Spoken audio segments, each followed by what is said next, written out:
자, 도대체 경제가 증시가 왜 이럴까요? 이분께 물어보면 친절하게 알려주십니다. 개미들의 주식 자천 타임. 오늘은 분석가 중에서 옥석 오진석 마켓 에디터입니다. 안녕하십니까?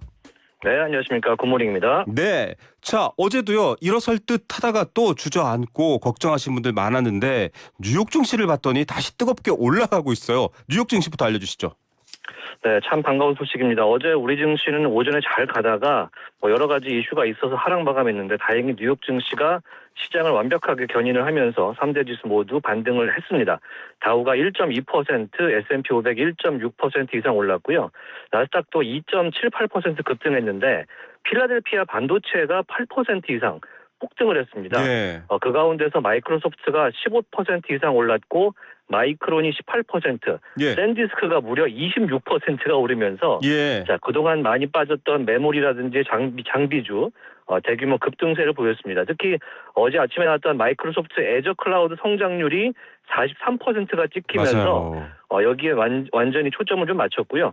또 어젯밤에도 램 리서치라는 반도체 장비 업체가 실적이 잘 나오면서 예. 역시 반도체가 같이 올라줬습니다. 참고로 SK 하이닉스 ADR도 같이 미국에서 17% 이상 급등을 했고요. 예. 이제 어제 코스피 마감 직전에 최태원 회장의 3,620주 장내 매입 소식이 네. 있으면서 올라준 것도 이제 도움이 됐는데 이번에 매입 규모가 48억 원 정도 돼요. 근데 이게 좀 적어 보이는데 사전 공시 의무 기준인 50억을 바로 피하고 즉시 매입 가능한 최대 규모입니다. 예, 47억 8천만 원 정도를 샀습니다. 물론 그것 때문만은 아니겠지만 그만큼의 어떤 자신감과 신뢰도 있다. 이렇게 좀 해석들을 하는 여지도 있을까요? 예, 충분히 지금 최태원 회장이 그동안 더 오르니까 사야 된다는 뉘앙스로 말한 부분이 있고, 그다음에 SK 하이닉스가 실적 발표 이후에 빠졌던 부분 자체가 이제 주주 환원 정책에 대한 구체적인 내용이 나오지 않으면서 빠진 부분이 있었거든요. 예. 그래서 본인이 개인의 돈을 활용해서 의지를 좀 보여줬다 이렇게 보시면 좋을 것 같습니다. 예, 마이크로소프트나 이런 부분들과는 달리 또 메타는 좀 안 좋은 뉴스가 있었잖아요. 메타가 상당히 좀 아쉬운 모습을 보여줬는데 네. 메타가 광고 매출 자체는 나쁘지 않은 그런 실적을 내줬어요. 네. 근데 인프라 지출이 많이 늘었고 네. 그러면서 영업이익률이 급락하고 현금 흐름이 무려 91%나 급감했습니다. 그러니까요. 그러니까 돈을 엄청나게 쓰고 있는데 이거를 언제 리턴을 가져오느냐 이 부분에 대해서 상당히 차가운 평가를 내렸다. 반면에 같이 실적 내놨던 어제 마이크로소프트는 매출, EPS 모두 좋았고 심지어는 흐름도 나쁘지 않았다 이렇게 해석을 하는 그런 차별화된 모습을 좀 보였습니다. 예, 뉴욕 증시 보신 분들은 이 뭐야 확 떨어졌다가 확 올라갔다가 그 흔히 이렇게 20대 때 연애할 때 그런 말 하잖아요. 내가 왜 화났는지 모르겠어 이러면 정말 몰라서 괴로운 영문을 모를 것 같은 상황인데 오늘 우리 장의 강한 상승 출발이 조금 있을 것 같다 이런 기대들이 있더라고요. 어떻게 보십니까?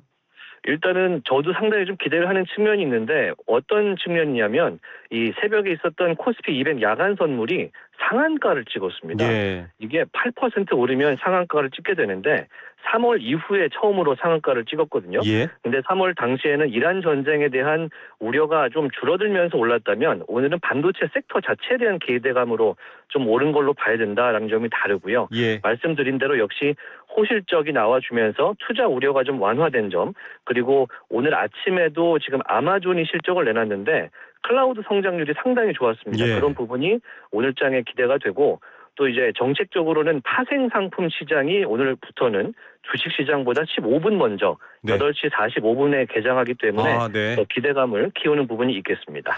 예, 결국은 마이크로소프트 메타 얘기도 했고 지금 아마존 얘기도 했지만 이게 얼마큼 투자하고 계획이 거창해라기보단 그래서 실제로 얼마나 잘 벌 수 있어 이렇게 보는 것 같아요. 그렇죠. 여태까지는 불과 작년 말 올해 초까지만 해도 앞으로 KPX 자본 지출을 얼마나 늘리냐에 따라서 우리가 장밋빛 전망, 메모리를 얼마나 살 수 있는 여력 이런 걸 봤다면 올해부터는 이제 슬슬 돈을 얼마나 벌 수 있는지를 감안하기 시작했거든요. 예. 그래서 앞으로는 AI 관련주 보실 때 단순히 투자 규모 보시지 마시고 네. 클라우드 매출 성장률이라든지 실질적인 매출 전환율, 이 빅테크는 그런 걸 보는 게 상당히 중요한 기준이 될 것 같고요. 마찬가지로 AWS 매출 실적이 잘 나왔던 아마존이 지금 4%씩 오르는 것도 같은 결로 보시면 되겠습니다. 아마존은 약간 현금 흐름은 좀 적자 효과인 면도 있었다라는 얘기가 있었거든요. 그럼에도 지금, 주가는 힘을 받네요. 예, 예. 어닝콜이 상당히 좀 괜찮았다라는 부분이고요.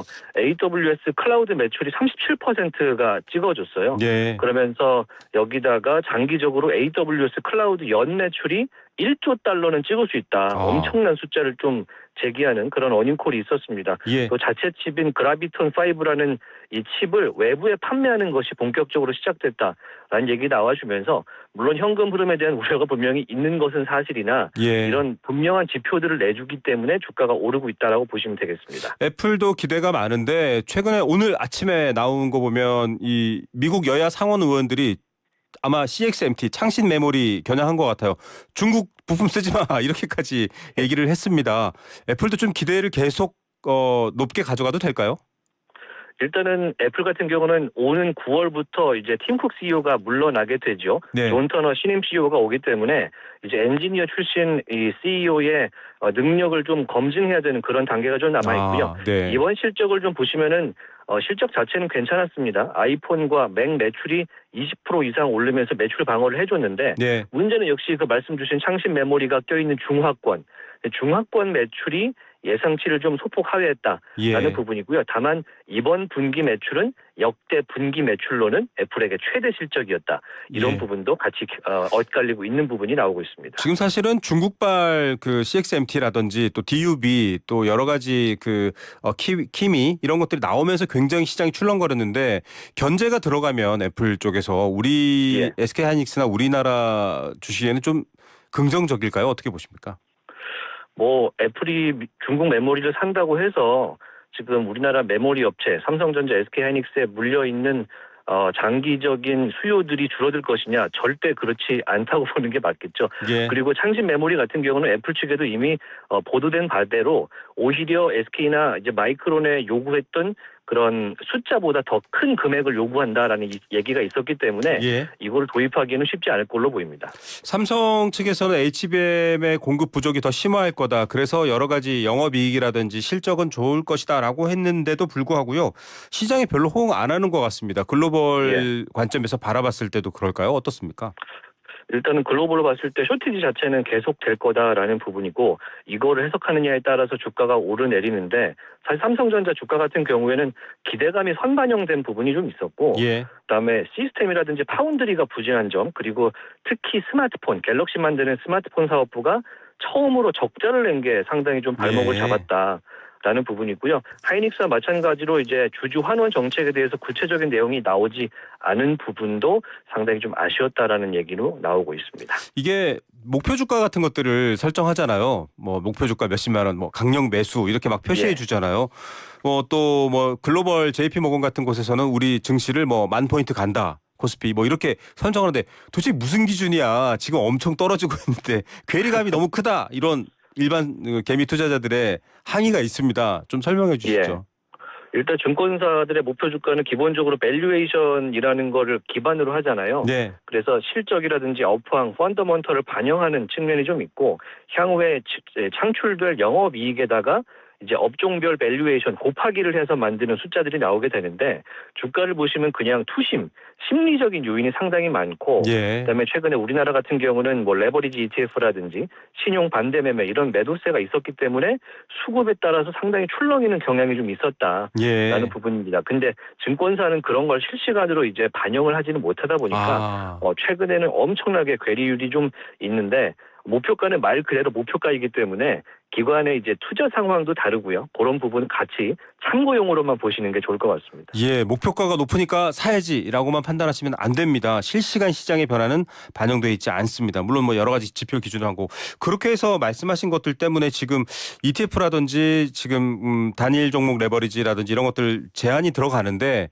지금 들어가는 조치만으로는 영향 못 준다. 시장 전체 방향을 바꿔야 된다. 이거 뭐 전기 충격기 수준으로 바꿔야 된다 이런 말도 나오는데 어떻게 전망하세요? 일단 뭐 오늘부터 당장 현금 예탁금 기준 상향 조치가 시작이 되고 네. 그다음에 앞으로 전체 투자 금액 대비해서 한 20% 정도로 뭐 레버리지에 들어갈 수 있는 비중을 조절한다라는 부분인데 이게 홍콩 모델이라든지 국제적인 글로벌 스탠다드에 맞추더라도 사실은 당장 어떤 기준치를 써서 이거를 제재하기에는 쉽지 않죠. 왜냐하면 네. 금융시장 자체가 자유화를 기반으로 하고 있는데 하지만 그럼에도 불구하고 우리나라의 여러 가지 정책적인 요인이 변동성을 줄이는 데는 분명히 도움이 될 것이다. 이렇게 예. 보는 측면이 있겠습니다. 방향에서는 변동성을 줄이는 방향으로 가고 있다. 뭐 그 효과가 얼마나 강력할지에 대한 부분은 조금 더 차근차근 지켜봐야 될 것 같습니다. 역시 정말 시원하게 아주 즐겁게 걱정 안 할 수 있도록 경제 소식을 잘 전해주셨네요. 마켓 분석의 옥석 오진석 에디터였습니다. 감사합니다. 고맙습니다.